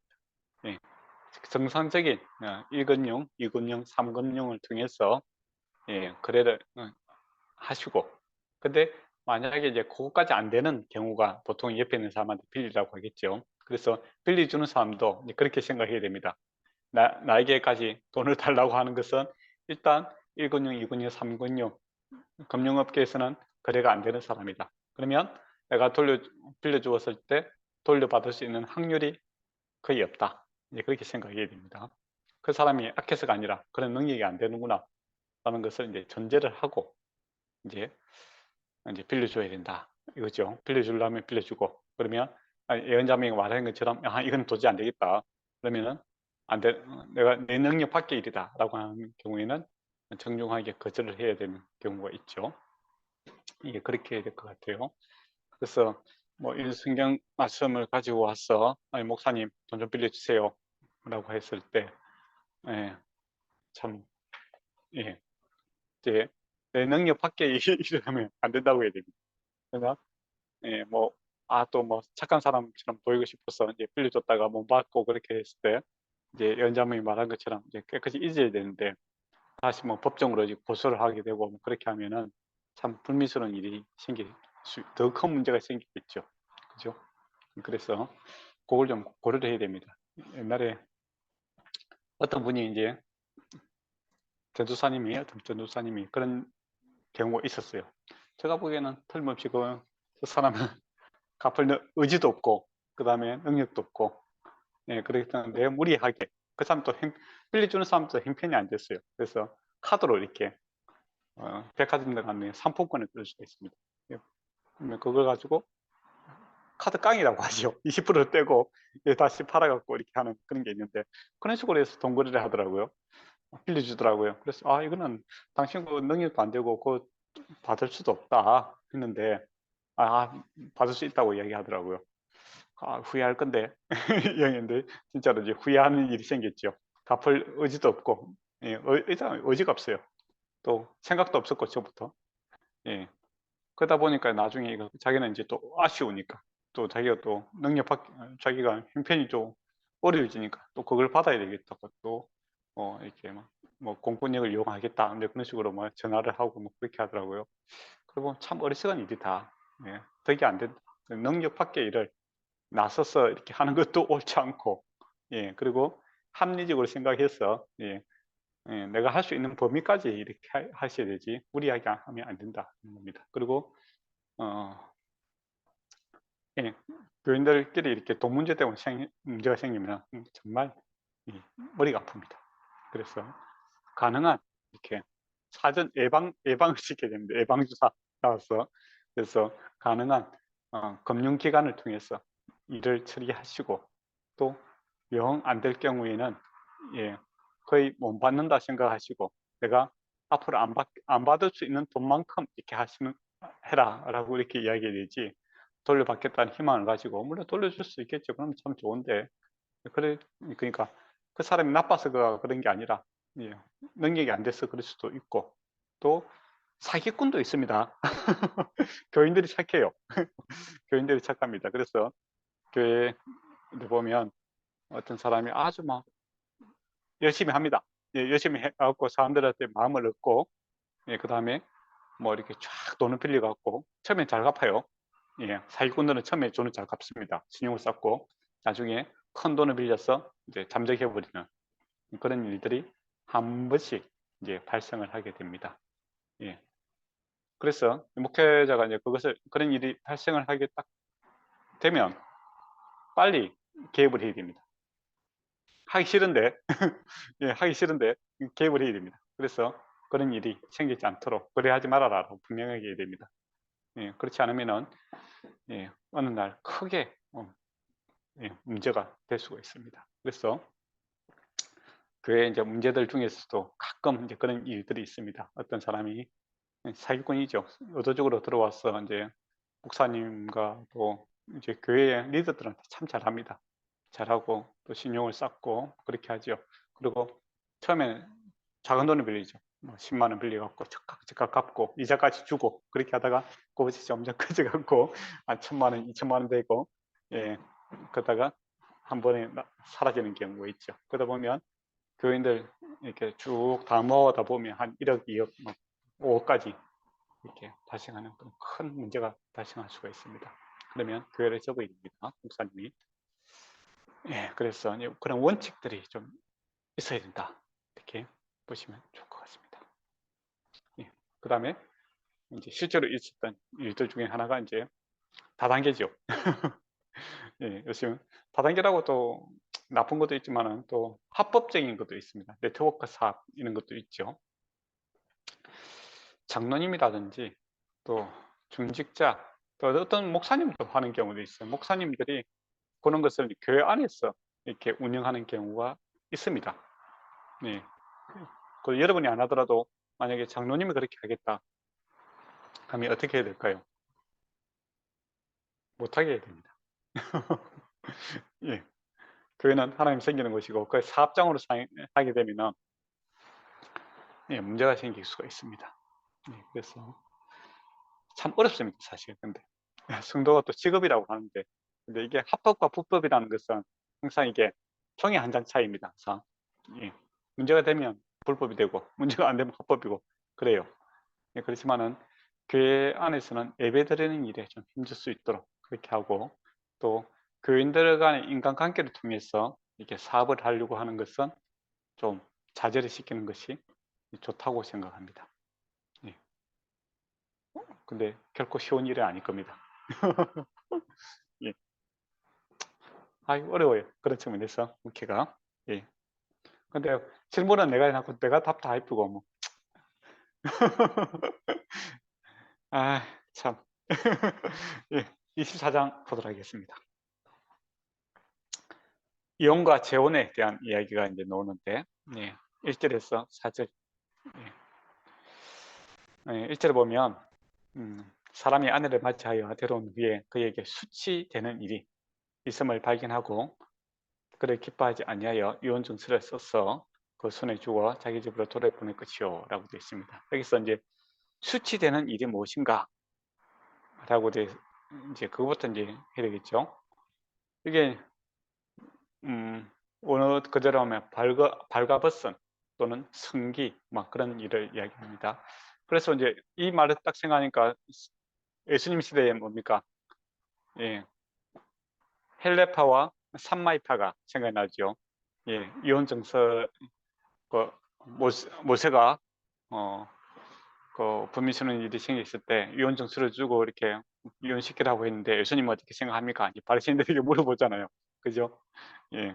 거기에 그 당시 이제 힐레파 같은 경우는 이 수치스러운 일을 갖다가 아주 넓게 생각합니다. 저번에도 말씀드렸지만 뭐 요리를 못한다든지 안 그러면 그냥 마음에 안 들 수도 있고 성격 차이도 있고 요새 뭐 이혼할 때 뭐 성격 차이 있는 거 많이 하잖아요. 그런 거 그렇게 해서 뭐 언제든지 이렇게 쉽게 이혼할 수 있다 그렇게 주장하는 사람이었고, 산마이파 같은 경우는 이것을 이제 문자적으로 좀 적용하죠. 그래 간음 사건 외에는 안 된다 그렇게 주장했습니다. 그래서 예수님 어떻게 생각합니까? 그렇게 물어보잖아요. 예, 예. 그렇죠. 그리고 또 바울이네. 바울 같은 경우도 요 문제를 두고 이제 좀 이용하기도 한데, 예, 어쨌든 간에 이제 수치스러운 이걸 갖다가 어떻게 이제 해석하느냐 그게 문제고, 예. 그러면 이혼 정서를 이제 써주라 했는데, 그럼 수치스러운 일이 생겼으면 무조건 이혼시켜야 되는가? 그렇게 안 물어볼 수도 있겠죠. 어찌 생각하십니까? 수치스러운 일이 생기면 무조건 이혼시켜야 되는가? 그냥 그건 아니죠. 그럼 왜 어떻게 볼 수 있겠습니까? 예. 호세아 아시죠? 예. 하나님께서 호세아에게 이제 아주 그 창녀와 이렇게 결혼하라고 하지 않습니까? 그리고 자기를 버리고 간 사람을 또 나무 아이를 낳은 사람을 결국에는 데려와서 살아라고 하죠. 예. 예. 그러면서 호세아가 깨닫게 되는 것이 이제 내 모습이 그렇다 이렇게 이야기하는데, 이제 수치스러운 일이 생겼다는 것은 도저히 이제 살 수 없는 상황이 되는 것이죠. 그러니까 아내가 이제 다른 남자하고 이렇게 바람을 피워서 이제 같이 살고 있다. 예, 같이 내연 남자하고 이렇게 살고 나는 도저히 이제 못 살겠다. 그렇게 하더라도 예, 최선을 다하라는 겁니다. 예, 이혼 정서를 써줘서 독립시켜 주라는 것이지. 예, 이거 갖다가 이혼의 빌미를 삼아서는 안 된다라는 것이죠.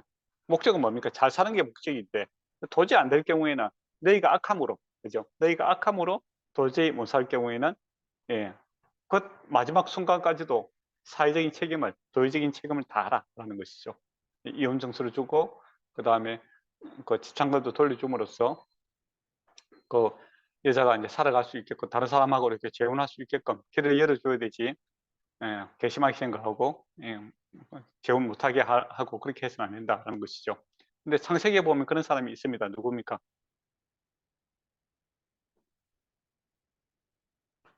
유다.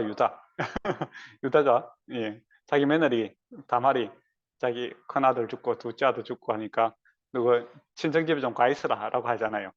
이혼 증서를 써주면 될 건데, 근데 아이가 자랐는데도 결혼도 안 시켜주고 이혼도 안 시켜주고 애매한 상황에서 괴롭히는 것을 보게 되죠. 그죠? 그렇게 해서는 안 된다라는 겁니다. 그래서 이혼 증서를 써줘서 여자가 자유롭게 분가할 수 있도록 이렇게 해야 된다라는 겁니다. 근데 이제 사절을 보면 그 여자가 그 이미 들어오지, 그러니까 다시 이렇게 재혼을 다시 받아들이는 거, 이혼, 그러니까 다른 남자하고 이렇게 결혼을 했어요, 이 여자가. 예, 근데 그 여자를 다시 받아들여서는 안 된다, 이 말을 하고 있습니다. 그럼 무슨 말이냐면은 신중하게 생각해라, 이 말이죠. 예. 지금 이제 마음이 안 맞다고 해서 아이고 뭐 쉽게 이혼하고 또 조금 지나고 보니까 다른 사람하고 잘 사는 거다. 그러면 아이 질투심이 생기잖아요. 그 뭐 마치 그 애들이 갖고 있는 그 망가진 그 장난감 버리자니 아깝고 남주자니 내가 쓸라니 그 가치가 없고 남한테 줄라니 아깝고 그냥 어적적하게 그렇게 생각해서는 안 된다 이거죠.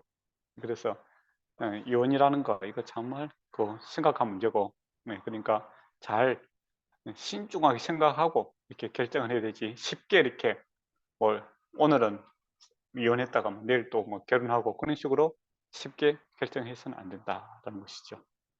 그리고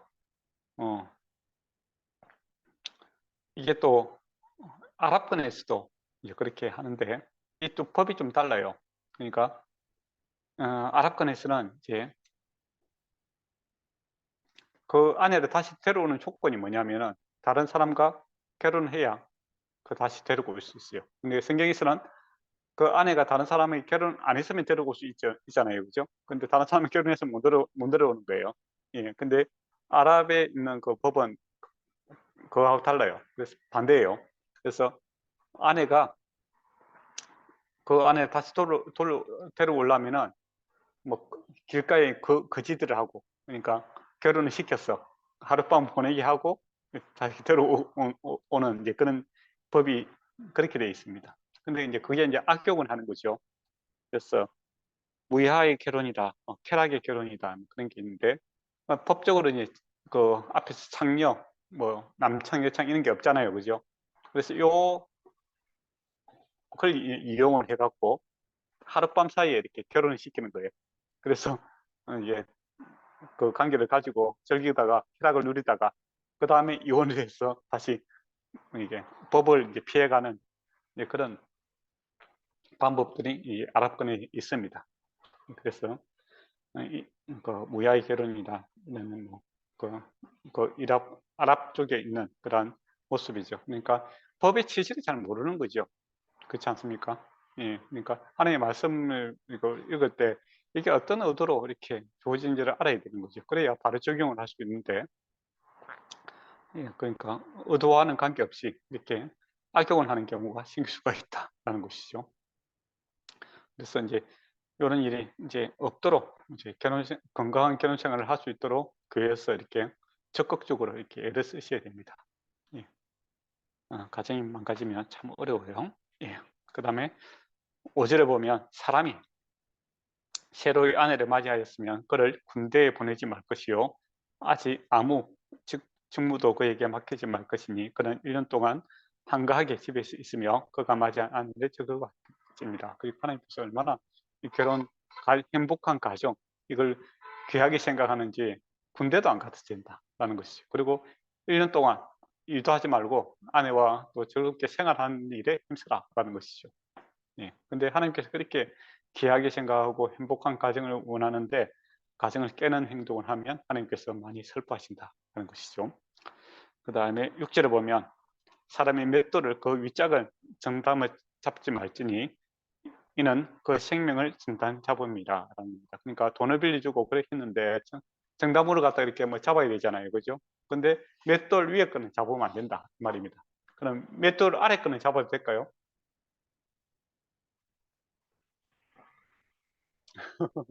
맷돌 아래 거는 크잖아요. 못 가져갑니다. 20kg, 30kg 되니까 못 가져가잖아요.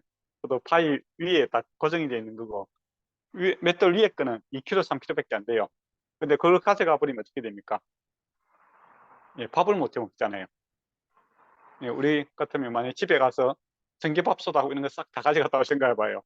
돈은 없지만 먹고는 살아야 되잖아요. 그래 먹어야 또 일을 할 수 있는데 근데 돈을 빨리 받기 위해서 밥솥하고 이런 거 식료품을 다 가져가 버리면은 이건 너무 잔인한 일이잖아요. 그죠? 그렇게 해서는 안 된다 하는 것이죠.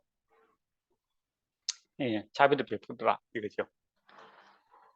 실제로 보면 사람이 자기 형제 곧 이 사람의 자손 중에서 한 사람을 유인하여 종으로 삼거나 팔거나 발견하면 유인한 자를 죽일지니 이와 같은 이는 중에 악을 제할지니라. 인신매매입니다. 사람을 잡아다 팔아먹는 이런 경우는 안 된다 이거죠. 예. 근데 창세기 보면 자기 동생을 팔아먹지요. 요셉. 그렇잖아요. 요셉이 팔려가지 않습니까? 참 엄청난 일이 경제적인 이익을 위해서 사람 팔고 그래서는 안 된다. 그런 것입니다.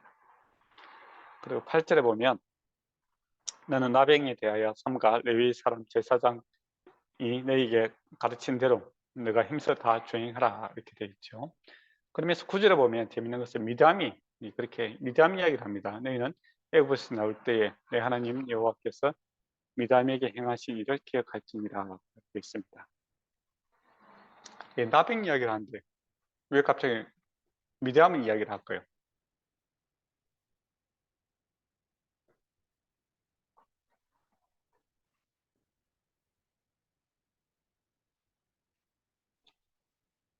네.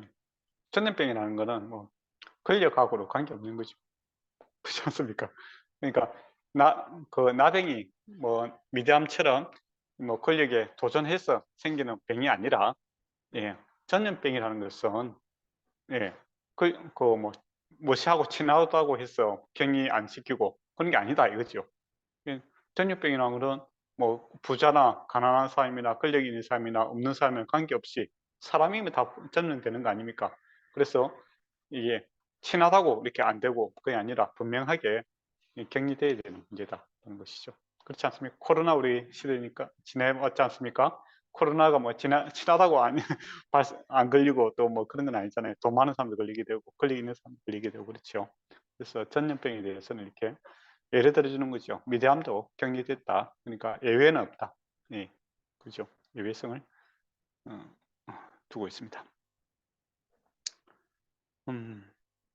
그다음에 시간이 거의 다 됐는데 시간을 조금 더 주시면 22절까지 다 끝내도록 하겠습니다. 빨리 진행하도록 하겠습니다. 그 다음에 10절에 보면 너희 이웃을 무엇을 구할 때에 그 집에 들어가 정다물을 취하지 말고 너는 밖에서 있고 내가 꾸는 자의 정다물을 밖으로 가져가지 말며 이게 막 사생활을 보호하라 이 말입니다. 기본 생존권을 이렇게 보호하라는 것이죠. 요즘은 영화 같은 데 보면 이렇게 뭐 이렇게 그 깡패들이 사채 같은 거 썼을 때 뭐 집에 들어가고 행패 부리고 뭐 그렇게 해서 돈을 뜯어내잖아요. 그렇게 해서는 안 된다 이거죠. 예. 돈이 없는 거지. 그 사람이 돈을 못 갚는다고 해서 기본적인 생활을 못 하도록 그렇게 해서는 안 된다. 사생활을 보호해야 되고 생활권을 보호해야 된다는 것이죠. 그래서 가난한 사람도 예, 생활권과 기본권이 보존돼야 된다. 이 말을 이야기를 하고 있습니다. 그리고 14절에서 15절은 임금이 이렇게 밀리서는 안 된다. 노동하는 사람들, 품꾼들한테 돈을 반드시 줘야 된다. 이겁니다. 그리고 당일 이제 품삯을 15절에 보면 당일날 일당이죠. 하루 벌어서 하루 먹고 사는 사람들은 적극적으로 돈을 줘야 된다 이거죠. 예. 그런 사람들은 이게 단돈 10,000원이 지금 아쉬운 거예요. 이거 없으면 당장 굶어야 되는데 그런 사람들한테 내일 줄게, 일주일 줄게, 뭐 그렇게 해서는 안 된다는 것이죠. 그래서 노동하는 사람들에게 대해서 예, 그 임금 체불하고 뭐 그렇게 해서는 안 된다라는 겁니다. 특히 가난함으로 그 품삯을 간절히 바람이라고 되어 있죠. 그러니까 어려운 사람들에 대한 그 노동력 착취를 해서는 안 되고 그들의 노동력에 대해서 적극적으로 이렇게 돈을 줌으로써 예, 그들이 마음 편안하게 생활할 수 있도록 그렇게 해라 하는 것이죠. 참 어려운 법입니다. 그리고 16절에는 연자제지, 그 아버지가 잘못했는데 자식에게 그 책임을 갖다 전가시켜서는 안 된다 하는 것이죠. 죄를 갖다가 연자되는 것은 아니다 하는 것이죠. 그 다음 17절에 보면 17절과 18절은 약자들을 보호해야 된다. 객이나 고아나 송사를 억울하게 하지 말며 갑의 옷을 저당답지 말며 이렇게 돼 있죠. 그러니까 힘있고 힘 없다고 해서 예, 법정에서 억울하게 일을 당하지 않도록 예, 동등하게 이렇게 법의 적용을 받을 수 있도록 해줘야 된다는 겁니다. 맞지 않아요? 그죠? 돈 있는 사람들은 요즘에도 보면 호화 변호사들을 쓰지 않습니까? 그래서 뭐 정말 법을 이용해서 예, 그들이 살아나는 경우가 있는데 그 집에서 배운 사람이 없고 뭐 그렇게 하면 예, 판사들이라든지 뭐 검사가 사람 우습게 보고 없는 죄도 만들고 그렇게 되는 경우가 허다하죠. 예, 그런 일이 없도록 약자를 보호하고 인권을 갖다가 인권이 유린되지 않도록 이렇게 애를 써야 된다 는 거죠. 그리고 19절에서 이제 22절까지는 내가 밭에서 고식을 이제 벨 때에 한 밭에서 이렇게 다 가져오지 말고 예, 우리가 룻기에 보면 보아스가 하는 것처럼 예, 농사 지을 때 약자들을 배려해서 이렇게 그 남겨두라 이렇게 되어 있습니다. 그래서 예, 요거 같은 거 한다면 요즘에 뭐 독점권을 갖다가 독점하고 있는 것을 좀 안 하잖아요, 그죠? 그래서 약자를 갖다 배려하고 그렇게 생활해야 된다. 그런 측면에서 이제 일들이 이야기를 하고 있습니다. 이렇게 해서 24장까지의 내용이 예, 그렇게 되어 있습니다. 예. 혹시 이제 여기까지 했는데 뭐 질문할 거 있습니까?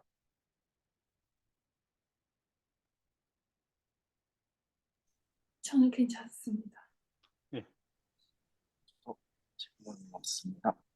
예. 근데 참 우리가 이제 그 기독교인이 어떻게 살 것인가 그런 부분에 보면은 이게 신명기라든지 율법을 이제 우리가 연구를 하면은 보면은 참 은혜가 되고 참 우리가 많이 부족하다 싶은 생각도 많이 들고 또 우리가 현대 민주주의가 또 우리 법들이 상당히 많이 좋아졌다고 하나 성경의 법과 이렇게 비교했을 때 참 성경이 얼마나 이렇게 놀라운 책인가 이런 것을 다시 한번 또 생각할 수 있을 것 같아요. 저는 특히 뭐 노예가 이렇게 도망갔을 때 예, 노예에 대해서 이렇게 적극적으로 보호하고 삶을 갖다가 이렇게 영위할 수 있도록 하는 거 보면 그 사회적인 비용도 많이 들거든요. 그렇잖아요. 근데 요즘에 있는 난민 같은 경우에 보면은 뭐 서로 안 받겠다고 난리고 또 오면은 내가 당장 손해라고 해서 안 된다라고 하는 그런 뭐 이기적인 모습들을 많이 보지 않습니까? 그래 보면 참 하나님께서 얼마만큼 이게 역지사지의 마음, 약한 자들의 아버지가 되시는가 뭐 이렇게 보면 우리가 이제 손해를 보지만은 하나님께서 갚아 주신다고 했지 않습니까? 그죠? 그래 보면 교회가 좀 더 너그럽게 이렇게 돼야 될 것 같고 한국 같은 경우는 보니까 뭐 이슬람 쪽에 있는 난민들이 뭐 제주도에 들어왔죠. 예, 그러니까 뭐 교회 단체가 이슬람이 확장될 수 있다면서 뭐 반대를 하고 그런 기억이 나요. 예, 그래 보면 이 성경에서 보면 이 말씀을 보면은 우리가 참 옹졸하다 싶은 생각이 들죠. 예, 갑자기 해결해야 되네. 예, 그렇습니다. 예, 그래서 뭐 현실적인 또 목회자들이 뭐 수용하자라고 했을 때는 현실적으로 사람들이 그러면 그 경비도 누가 될 것이냐 이제 당장 이제 경제적인 문제가 대두가 될 수 있죠. 그때 이제 하나님께서 책임지신다라는 이 믿음을 가져야만이 이 문제가 해결될 수 있을 것 같아요. 예. 그래서 믿음이라는 것이 우리 삶에 그들이 이렇게 적용이 되어야 되는 부분이 있어서는 엔화적음이나 담대함과 하나님의 신실하심과 하나님이 살아계심을 전제로 해야만이 이 적용이 가능하다 싶은 생각을 하고 있습니다. 네. 오늘은 끝입니다. 예. 그러면 누가 기도하시고 마칠까요? 네, 제가 기도하겠습니다. 네. 사랑을 받으신 주님 감사합니다. 오늘 이렇게 또 신명기 말씀을 보면서 주님 배려해야 하는 법, 주님 이렇게 율법의 주님의 말씀에 따라서 아버지 어떻게 판단해야 되는 것을 주님 많이 배웠습니다. 여전히 이웃을 사랑하기에는 저희의 힘이 너무나 부족하고 주님께서 주시는 사랑을 많이 받아야 됩니다. 아버지 그 사랑을 받기에 저희들이 좀 더 큰 그릇을 가질 수 있도록 주님께서 인도해 주시옵소서. 저희의 약함으로 인해서 주님의 사랑을 거절하는 그런 오만함을 겪지 않을 수 있도록 주님께서 함께해 주시옵시고 무엇보다 이 5월 가정의 달 저희 정말 옆 사람에게 내 가족에게 또 내 친구에게 내 이웃에게 사랑을 전하는 그런 한 달이 될 수 있도록 주님께서 인도해 주시옵소서. 모든 것 감사드리며 사랑하는 예수님의 이름으로 기도드렸습니다. 아멘.